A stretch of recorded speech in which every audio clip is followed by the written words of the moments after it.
Parole. Premièrement, je salue ceux qui nous suivent à ce moment.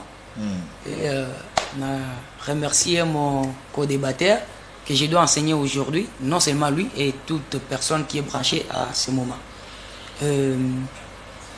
Quand on parle de la dîme, il faut d'abord savoir, ou quand on veut expliquer un sujet, il faut savoir c'est quoi d'abord la dîme. On doit premièrement expliquer c'est quoi la dîme. Et la dîme signifie quoi? La dîme a été écrite ou citée dans la Bible combien de fois? Et il y a combien de sortes de dîmes dans la Bible? De Genèse à Apocalypse. Et quelles sont ces dîmes-là? Et quels sont leurs rôles? Et si on maîtrise toutes ces notions, nous serons capables de répondre à cette question qui nous est posée. La dîme est d'actualité ou abolie? C'est une question que nous devons répondre avec les Écritures. Parce que nous savons que dans l'Assemblée des Saints, c'est là où nous régissons de la nudité de Dieu. Et là, il n'y a rien qui... Vous régissez la nudité de Dieu. La nudité de Dieu. Donc Dieu s'est déshabillé. Quelle expression. Dans notre Dieu assemblée. s'est déshabillé dans les assemblées de saints. Mais oui, même Psaume le dit. Psaume le dit, l'Éternel se lave à Moab. Il laisse, et se lave, oui, à Moab, et laisse ses souliers à Nédom. On ne peut pas se laver avec les habits. Okay. Oui, même dans les Écritures, on se lave pas avec les habits. C'est-à-dire, Dieu s'est déshabillé dans l'église. Et l'église, ça, c'est l'église des saints. C'est très important. Donc, pour commencer, la dîme, c'est un mot français qui veut dire un dixième. C'est le 1/10, c'est-à-dire c'est le pourcentage c'est-à-dire c'est 1/10 de ce bien ou de quelque chose. Si vous avez par 10. Divisé par 10. Je prends l'exemple, si vous avez $100, la dîme c'est $10. Alors, on ne peut pas avoir $100 et vous prélevez $12 et appeler les $12 là la dîme. Là, la première des choses, vous serez un peu devant l'ignorance intellectuelle et vous n'allez pas parler de la dîme. Donc la dîme reste la dîme parce que c'est un mot français. C'est très important. Alors la dîme est citée dans le livre de la vérité que nous appelons la Bible 48 fois.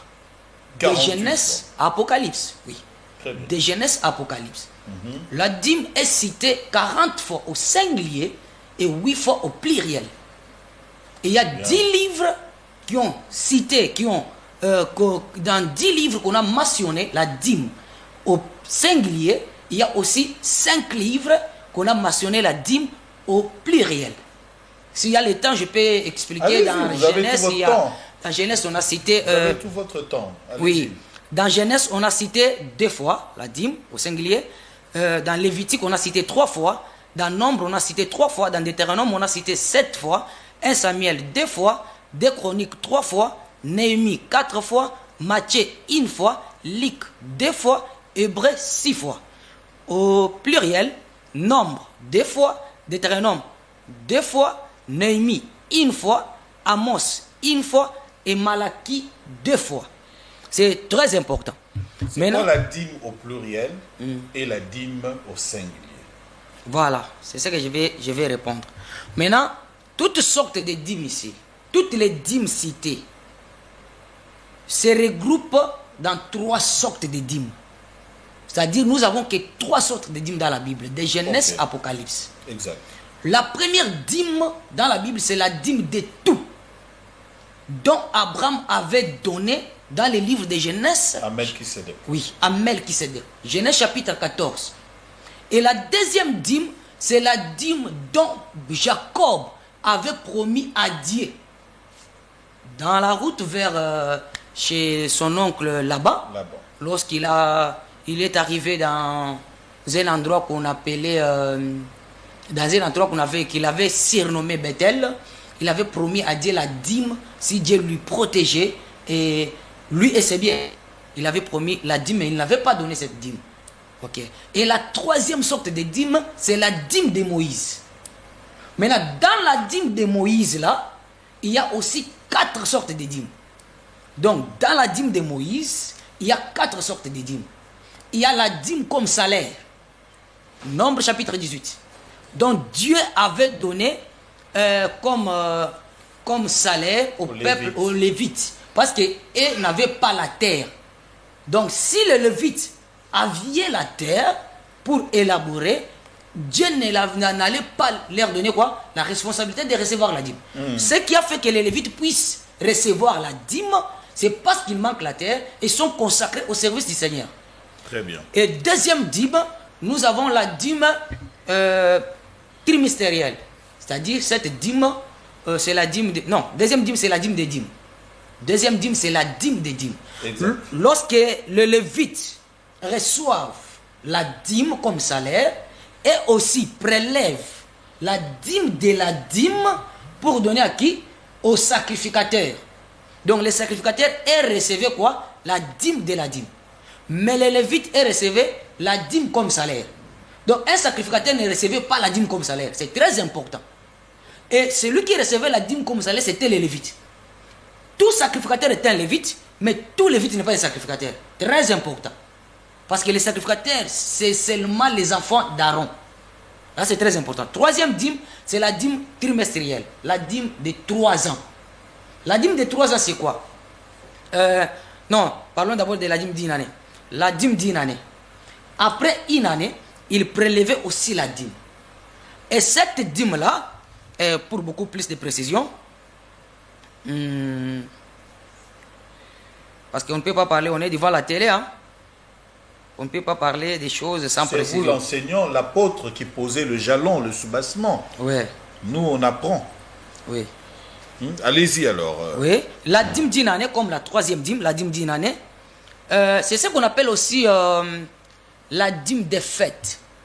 Il y a certaines personnes qui disent qu'un lévite doit manger sa dîme. Ce n'est pas n'importe quelle dîme qu'un peuple israélite doit faire quoi? Doit manger. C'est cette dîme ici d'une année. Après une année, on prélevait la dîme où Dieu indiquait le peuple.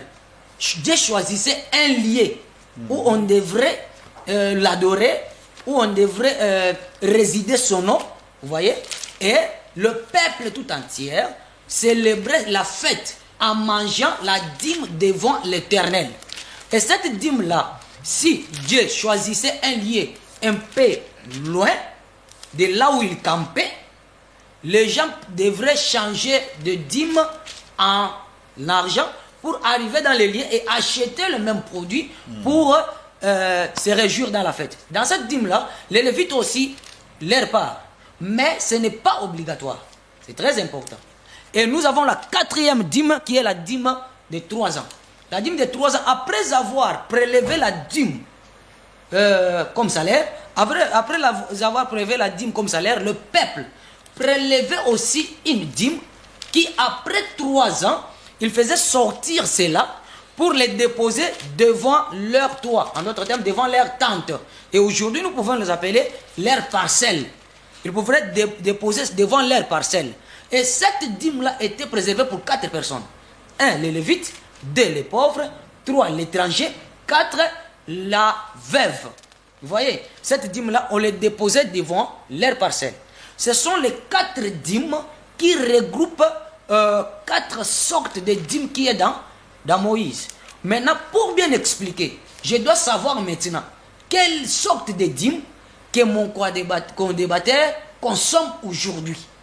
Est-ce qu'il mange la dîme comme Abraham? Il mange la dîme comme Jacob? Il mange la dîme comme Moïse? S'il mange la dîme comme Moïse, il mange quelle sorte de dîme parmi les 4? Quand il va me dire cela, je vais expliquer.